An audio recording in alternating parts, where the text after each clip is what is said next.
Beauty parlour and মেকওভারে তোমাদের স্বাগত। কালকে আমার কাছে আমার একটা ক্লায়েন্ট এসেছিল হেয়ার স্পা করাতে।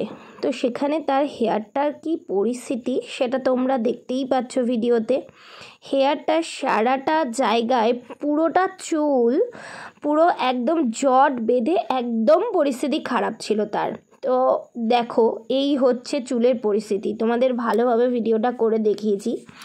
তো একদমই চুলটার অবস্থা ভালো ছিল না, ভীষণ রাফ ছিল, খুবই অবস্থা খারাপ ছিল। তো সেটাকে আমি হেয়ার স্পা করেছি। স্পা করার পরের রেজাল্টটা তোমরা দেখতেই পাবে। দেখো এবার স্পা করার পরের রেজাল্ট। এই হলো স্পা করার পরের রেজাল্ট। দেখো হেয়ারটা কত সুন্দর স্মুথ হয়েছে আর কতটা গ্লসি হয়েছে। তোমাদের কেমন লাগলো আমার ভিডিও অবশ্যই কিন্তু কমেন্ট করে জানিও। আর আমার ভিডিও তোমাদের কেমন লাগে অবশ্যই কিন্তু জানিও। গুড বাই বন্ধুরা, ভালো থেকো, বাই বাই।